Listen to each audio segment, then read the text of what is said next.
Well, hi and welcome back to a boat called Wanda. So first of all, I'd like to wish everyone a really happy 2025. I hope you all had a great holiday season. I had a really wonderful time. I went to Australia and took my 5-year-old daughter to spend Christmas there and for her to meet all of her extended family there. And it was a really great experience for both of us. But after single-handedly taking a 5-year-old on a 25-hour flight, I now feel that I can pretty much do anything, and actually restoring a storm-damaged Halberg Rassie isn't that hard at all in comparison. I'm really excited for what I can achieve for Wanda in 2025. I feel that I've really turned a corner and that this year I'm going to make a lot of progress. Wanda's going to be in the water in 4 or 5 months from now, so hopefully end of April. And that's a massive milestone because that will be the first time in 15 years that she's touched water, so really looking forwards to getting that milestone. So I'm super excited and rearing to get going. There is one slight problem, however. The weather in Bristol has been absolutely freezing. Now, I appreciate that slight sub-zero temperatures can be considered quite mild for my friends in Europe, but I find it a real challenge and really uncomfortable to work in. It's icy outside, it's icy in my workshop, and no doubt it's going to be really icy down on Wanda.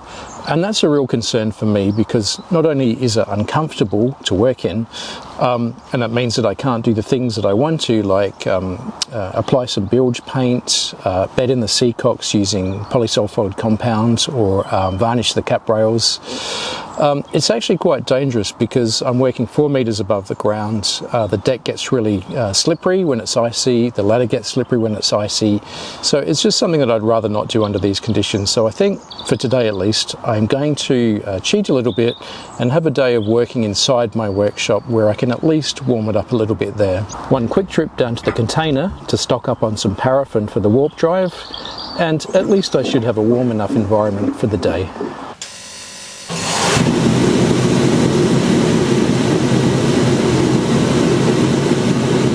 And just like that, the temperature's gone from about 1.1 degrees up to 16 degrees in no more than 10 minutes. So that warp drive is really, really effective at heating up this workspace.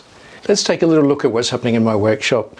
So it's early days and there's still a lot of organising to be done here, including having electricity through here. I do have electric underfloor heating that I set up, but of course it's not powered. Everything's coming through an extension cord at the moment. I really enjoyed having the space to set up my tools and have a bit of proper working room for using power tools and having plenty of bench spaces around, etc. And as you can see here, one of the great design features of this workshop, and the reason why I'm putting the table saw and table router in this position, is I can open up these double doors, and that will give me a lot more space for working with long pieces or large pieces of timber. In the evenings I've been putting together a workbench using bits and pieces of these additional logs that came with the cabin.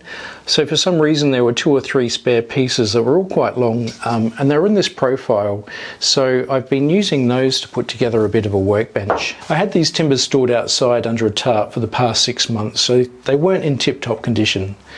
However, after removing the tongue and groove profile and then subjecting them to a bit of belt sanding, they've come up okay.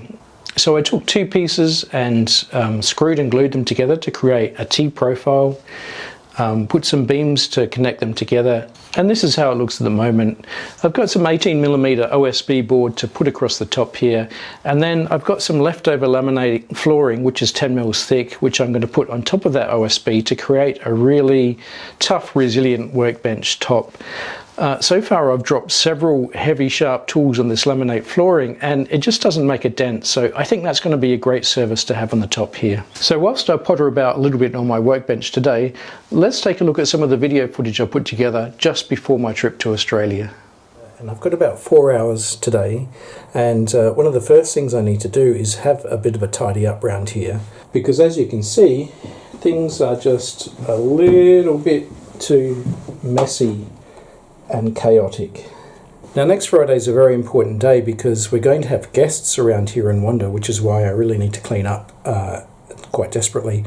And the guests are the people from the boatyard here, because next Friday I'm getting my engine lifted in here, and so I just need to do a bit of preparation for that today, a bit of a clean up, declutter. I'm going to get the the floorboards, the old floorboards that are in the container, and just come back and tack them in here, screw them in so that people have got a stable surface to walk around on, because as you can see it's such a mess and I don't want anybody tripping over and then suing me. Right, so let's get started. First things first, I'm going to put one more coat of bilge paint on this. I'm going to call it a component room or a systems room area. It's got one coat on from last time, and yeah, it just needs a second coat now.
Just might as well paint this as well, because once the engine's in it's going to be difficult to get to this.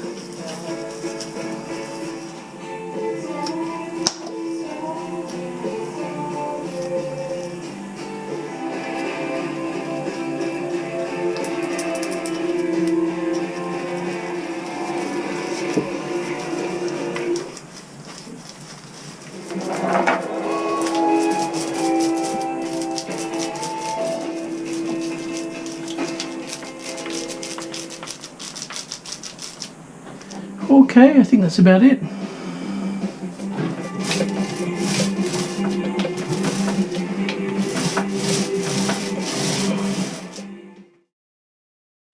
So next weekend, so it's a Friday, and I've only got about 6 hours down here today, but it's a big day because today I'm getting the engine lifted in. There's a crane come here to lift the engine in and put it down on the engine bed. So I've got quite a bit of work to do in order to prepare for that.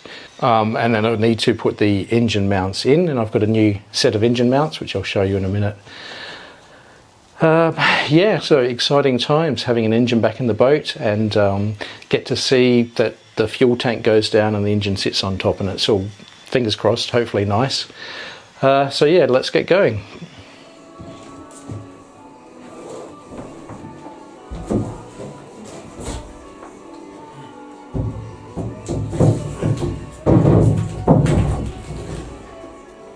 Right, so the tank's in. It's just sitting there, it's dry fitted. I've not yet put all the bolts in, but that's okay. I can leave it for when I really set the engine in properly.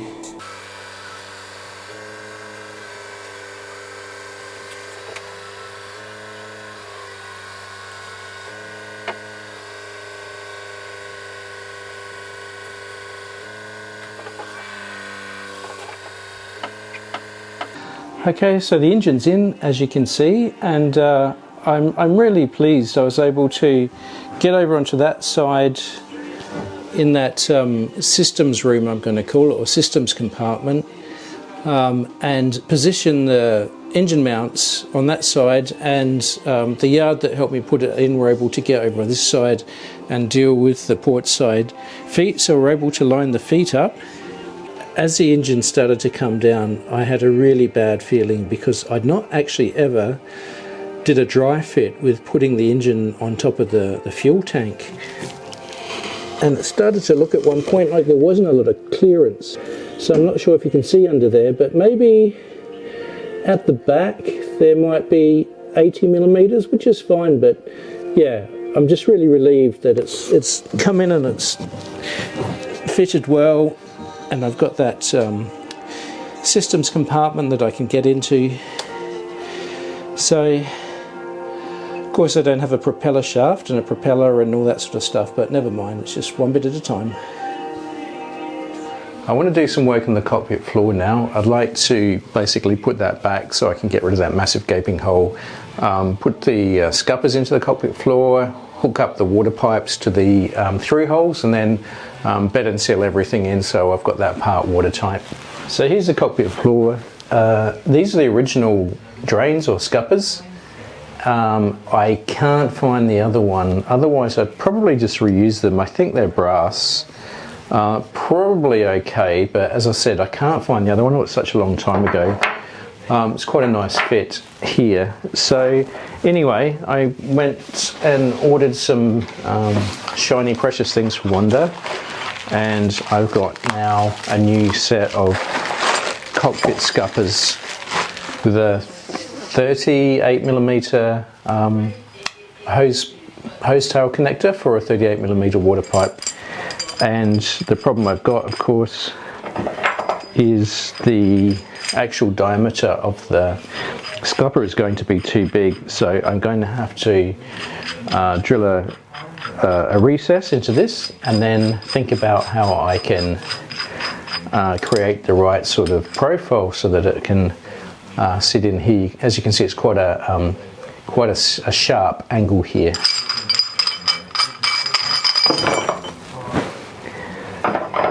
So to deal with this, I've ordered this part here, which is a Forstner bit. I think it's about 65 millimeters. Right, so I can set up the drill press, make sure I just go down this thickness, which I'll measure in a minute. It's probably about 4 mil. And then I can put some epoxy in here to bed it in and to take the shape.